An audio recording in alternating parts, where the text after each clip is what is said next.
You kneel beside a muddy pool and try not to think about what is living in it. Animal tracks cover the bank. Insects skim the surface. The water smells of wet earth and your throat is already dry. You drink anyway. For almost all of human history, there was no faucet, filter, chlorine tablet, or sealed bottle standing between your body and the landscape. Your ancestors crossed deserts, survived droughts, raised children, and spread across nearly every habitable environment on Earth. How did they do it? The first answer is not a stronger stomach. Ancient humans were not magically immune to dirty water. Bacteria, parasites, toxic algae, animal waste, and rotting carcasses existed long before cities. People became sick. Children died. A contaminated pool could weaken an entire group. Your ancestors survived because they learned that finding water was not the same as finding safe water. A modern map shows roads, borders, and towns. Your ancestral map would have marked springs, river bends, shaded gullies, seasonal pools, damp ground, fruiting trees, animal trails, and rock hollows that caught rain. You did not merely know the landscape. You knew its hidden plumbing. A strip of greener vegetation could reveal water close to the surface. Birds flying in a steady direction near dusk might lead toward a drinking place. Fresh animal tracks could point toward water, but they could also warn that the source was crowded and contaminated. Would you follow them? The answer depended on details learned over generations. Moving water was often a better choice than a warm pool that had been sitting in the sun. A spring emerging from the ground could be safer than a muddy edge trampled by herds. Rainwater trapped in clean stone might be valuable, but only until dust, insects, and droppings collected inside it. None of these rules made water perfectly safe. They improved the odds. That is the first secret of ancient survival. Your ancestors did not need perfect knowledge. They needed enough correct decisions, repeated often enough to keep more people alive. Water also controlled where you could live. A place might have excellent stone for tools, abundant animals, and edible plants. Without reliable water, it could not support a camp for long.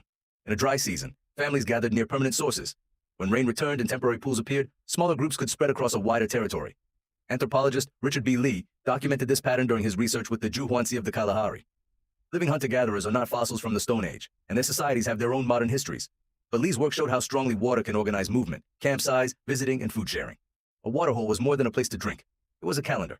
It told you when to stay, when to leave, which paths were open, and whom you might meet. It could turn a scattered population into a temporary community during the harshest part of the year. Now picture an ordinary morning in a dry grassland. You wake before the heat becomes heavy. The fire is gray. A child is asking for water, but the container near the sleeping area is almost empty. You do not wander randomly. An elder remembers rain falling several days earlier beyond a low ridge. Another person knows where water-rich roots grow in that direction. Fresh antelope tracks cross the path, and their direction matters more than the animals themselves. The group divides. Some people search for food. Others go toward the likely water source. Someone stays with the youngest children because every extra journey costs sweat and energy. How much of this survival depends on technology? Less than you might expect at first. Your most important water technology was another human memory. A child learned the shape of a useful plant. A teenager learned how damp sand felt beneath a dry crust. An adult learned which pool lasted 2 weeks and which vanished after 2 hot afternoons. Knowledge had to be shared. A private secret that died with one person was a weak survival system. A story, route, warning, or seasonal rule repeated around a fire could outlive the person who discovered it. Food helped too. Wild fruits, melons, roots, tubers, leaves, and fresh animal tissue all contain water. They could reduce the amount you needed to drink directly, especially during cooler weather or short journeys. But food was not a magical replacement. Your body loses water through breathing, sweating, urine, and digestion.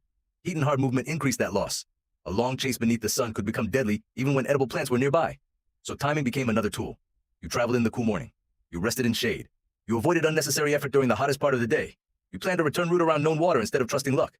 Does that sound primitive? Years ago, people walked across the wet margin of a lake in what is now the Nafud Desert of Saudi Arabia. Their footprints survived at a site called Alathar, a name meaning the trace.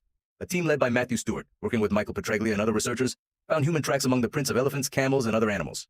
The evidence suggested a brief visit to the lake rather than a permanent settlement. That muddy surface preserves the ancient equation. Animals need water. You need water. Where water appears, paths converge. But convergence creates danger. Predators understand the same equation. So do rival groups. A quiet pool can become the most crowded and dangerous place in the landscape. You approach carefully. Someone watches the grass. Someone scans the opposite bank. Children remain close. Drinking is urgent. But rushing blindly could place you beside lions, hyenas, crocodiles, or frightened herd animals. Water is safety and danger at the same time. Then comes a breakthrough. You stop depending entirely on where water happens to be. You begin to carry it. Containers made from skin, stomach, bladder, bark, wood, gourds, or woven fibers could disappear without leaving much archaeological evidence. Soft materials rot. That means the earliest water bags may be far older than the objects that survive. One durable container did survive. At Deep Kloof Rock Shelter in South Africa, archaeologist Pierre-Jean Texier and his colleagues studied hundreds of engraved ostrich eggshell fragments dating to roughly 60,000 years ago. Deliberately opened ostrich eggs could be cleaned and used as flasks, a practice also known for more recent communities in southern Africa. An eggshell does not look like a major invention, but it changes the map. Once you can carry water, a known source no longer has to sit beside your camp. You can cross a dry stretch that was previously too risky. You can bring water to children, injured people, or anyone who cannot make the journey. You can also store it. Imagine carefully filling an ostrich eggshell through a small opening. The shell is strong but not unbreakable. It may be protected in woven material, sealed at the top, and handled as one of the most valuable objects in the camp. Why engrave it? The patterns may have communicated ownership, identity, or group tradition. Whatever their exact meaning, the container held more than water. It carried social information as well. Technology and cooperation were becoming inseparable. A container only helps if someone knows where to fill it. A route only helps if someone remembers it. A hidden cache only helps if trusted people know where it is buried. That leads to the most counterintuitive part of the story. Your ancestors did not survive water shortages mainly by becoming independent. They survived by becoming more dependent on one another. One person might know a distant spring. Another might recognize plants that reveal groundwater. Another might make containers. Another might care for children while the water party traveled. Sharing reduced risk. If your own search failed, someone else might return with water. If illness stopped you from walking, the group could bring water to you. If one source dried early, information from visitors or relatives could redirect the camp. Social networks became invisible reservoirs.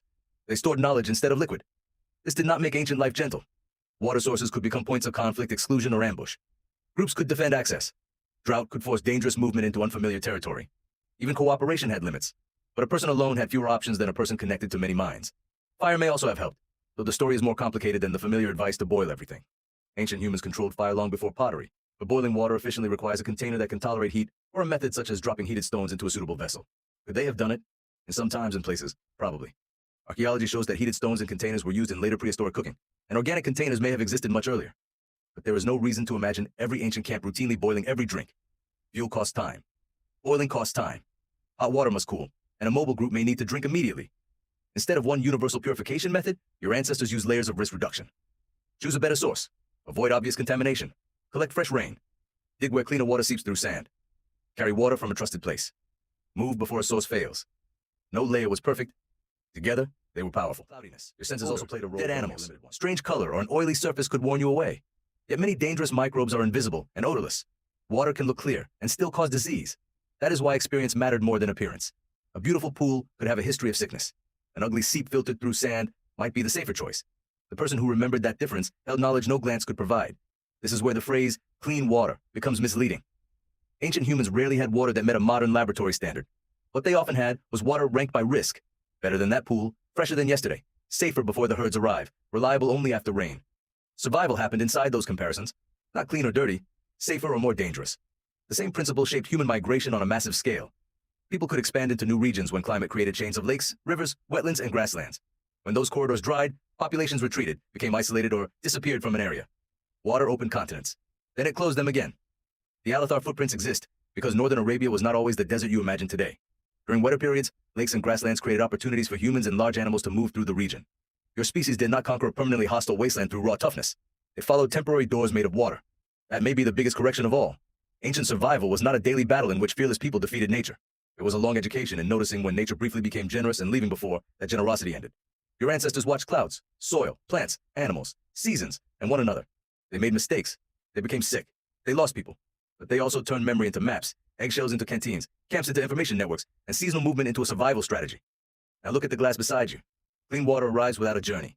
You do not need to read bird flight, inspect tracks, remember a hidden spring, or calculate whether a child can survive the return walk. The danger has been pushed out of sight.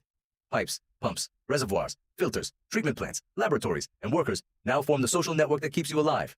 You still depend on other people's knowledge. The network has simply grown too large to see. That is why a broken water system can feel so shocking. The ancient problem returns immediately. Where is the next safe source? How much can you carry? Whom do you trust? You kneel beside the water and try not to think about what is living in it. But now you understand why your ancestors survived. They did not ignore what was in the water.